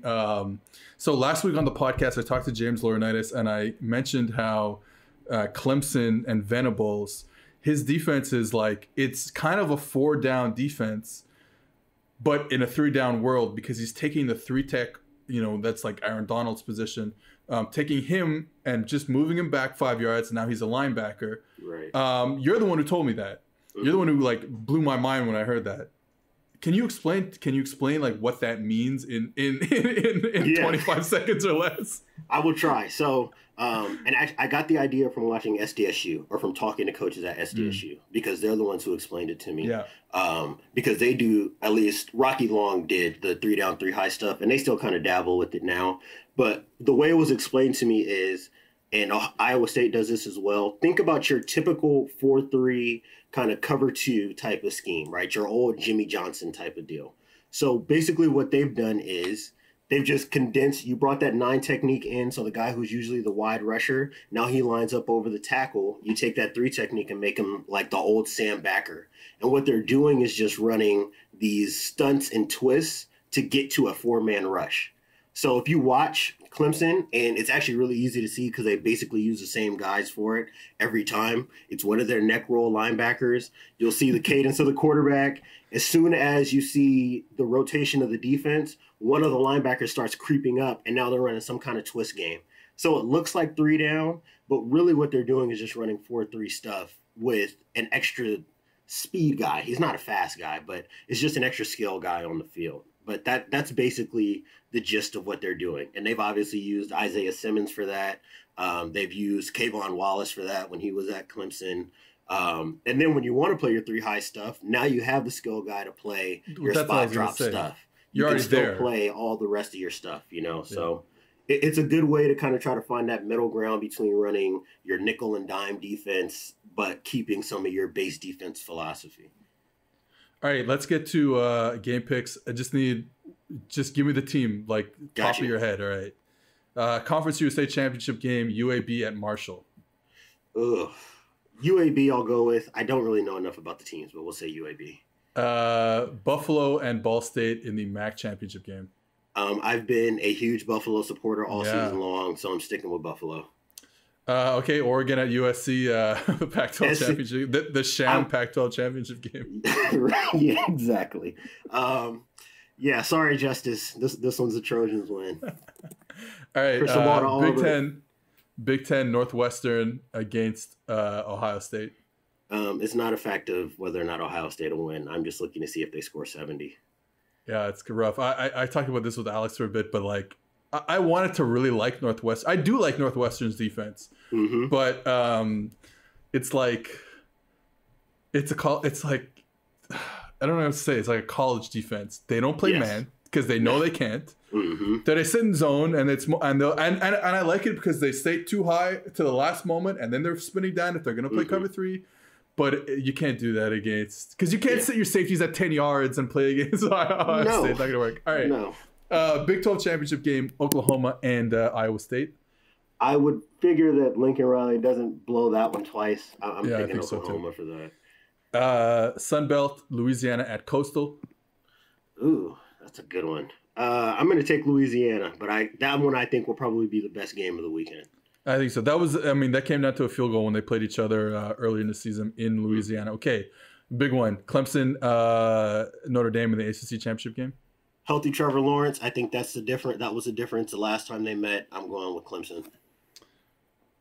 I hope to write about this, but every time I think I'm going to write about something, when I actually watch the film, everything changes. But I think that I don't see Venables doing the same stuff. I don't know if you had a chance to really get into that game, but they were pressuring. So first of all, they pressured a lot. Notre Dame, brilliant job picking up. I mean, everyone wrote articles about how Kyron Williams picked up all the pressures. They couldn't get to the quarterback. But the other thing that he was doing that I thought was interesting was it was pressure, and it was like one double XX. Right. And it's like, so they're pressuring and then doubling the weak side receiver, thinking that's where Book is going, because he can't. At that point in his career, Ian Book could not deal with pressure. He was going to bounce out of the pocket, whatever. Now they pick up the pressure. Your safety is in no man's land because he's trying to double, and then they're throwing a post. Right. Because there's no safety anymore. Right. So I think that you're not going to see that again. On the inside with these mismatch problems. So, yeah. And I know that they were missing a lot of guys when they played in South Bend. Yeah, the D-line. So, and I do think that had a big thing to do with it. But even all things being equal, I don't think that he'll pressure him as much. I think that this is going to be one of those games where he's going to dare the quarterback to sit in the pocket and beat him with his mind and his arm. Mountain West, Boise State at number 24, San Jose State. I have not watched Boise State. I've seen a little of San Jose, and I like them this year, so I'll go with Boise State, or I'll go with San Jose State. I'm sorry. AAC Championship, Tulsa at Cincy. From the little I've seen of Cincinnati, they look pretty impressive defensively, and usually good defenses win out, at that kind of level, that group of 5 level of football. So I'll take Cincy in that one. And finally, Alabama, Florida for the SEC. Ooh. everything in me wants to pick the Florida upset. Everything in me too. does. I swear. Because and this is not just me being an Alabama hater or Alabama skeptic. I actually think that they have a shot to win this game. But Mac Jones, I think, has been good enough, and I think that he'll be good enough when the time calls for it. I think that's another one that goes down to the last possession, but Alabama gets it. I think they cover 7. I think Florida covers 17. Yes, absolutely. I think that they would do that comfortably. I would not be surprised if this is a one possession game. All right, plug yourself. So, as Seth said, I do film analysis for Cleveland.com. It is behind a paywall, but if you have any kind of interest in Ohio State at all, I would recommend you checking me out. I have my own blog called The Post Corner. You can find it at thepostcorner.com. I do film work there. I have not updated it in a little bit, obviously, because I was trying to sort out this Ohio State thing. So that was something that was in the works for a while. But usually around this time of year is when I try to kind of give some big picture thing. And you guys will have Seth to thank for the next thing I put up, because what I'm doing is a red zone study on basically what all the most popular things we see from the most efficient teams in the red zone, and trying to see if we can find some through lines or trends on that. So hopefully you guys will be able to get that around Christmas weekish.